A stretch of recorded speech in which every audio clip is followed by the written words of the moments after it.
So today's video is about stop living on autopilot. Most people don't even realise this, but they're not living, they're just existing. Waking up, doing the same routine, scrolling, doing that while I'm just accessing my other phone, eating, sleeping and calling it a life. They're breathing but not alive. That's very true. And maybe that's been you lately. I admit I have been sometimes feeling like that, that's for sure. It's like you're stuck on autopilot, physically here but mentally somewhere else. Mentally thinking 10 years in time, or mentally not here, appreciating life, appreciating your surroundings, acknowledging everything that you have around me, yourself. And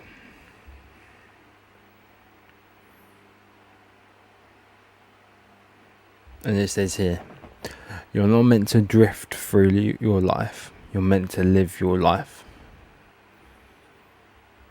Autopilot, this whole thing is dangerous.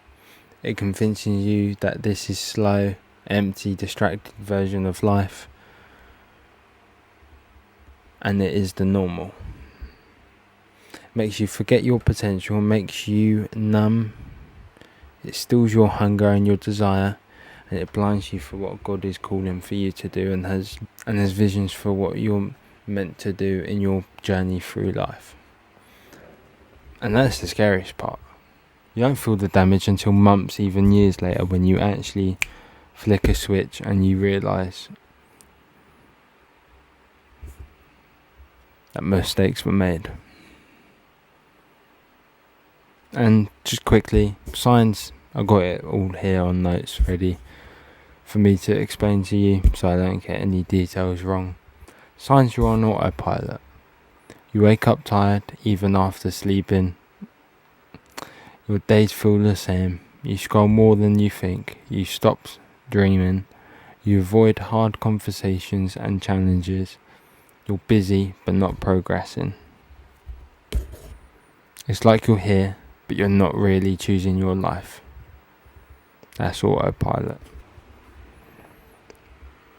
I don't know why,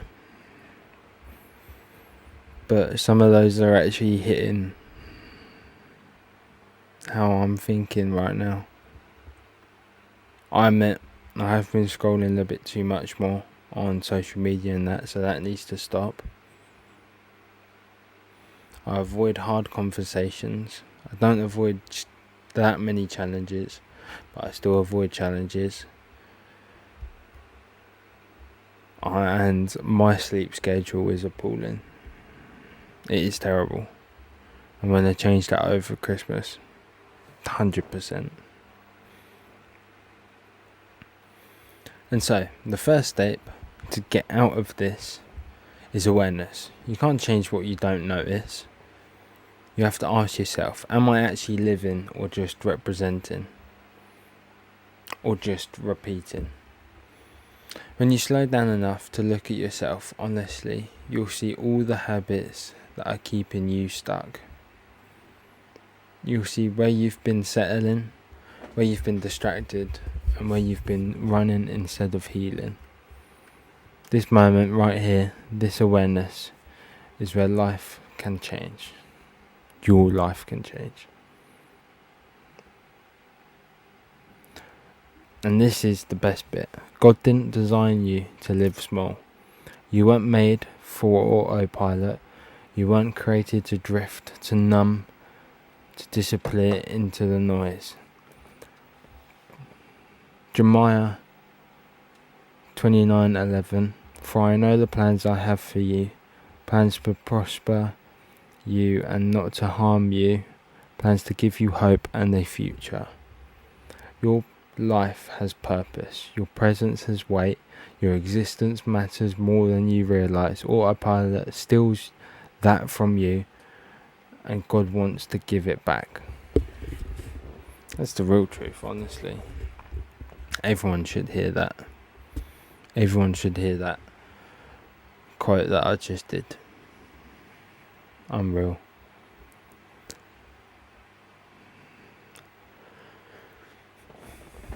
See, now the way I mentioned earlier that I'm social media and I'm doing too much of it. So the way I'm preventing it is I'm updating my old phone to the latest iOS. It's just turned off. Brilliant. So after it turns back on, I'm gonna chuck all of this YouTube and TikTok onto here, and I can only access this, not out, nothing like that.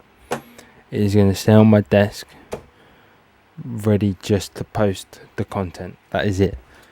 It's going to be no YouTube or TikTok.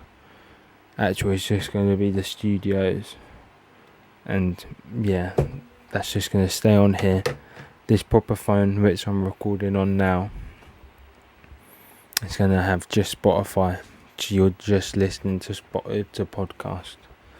So those 2-hour train journeys into London for work, you're just listening to podcasts, and obviously Travis Scott and all that, so apart from that, that's how I'm preventing that. So sometimes you need to make changes that, just instant.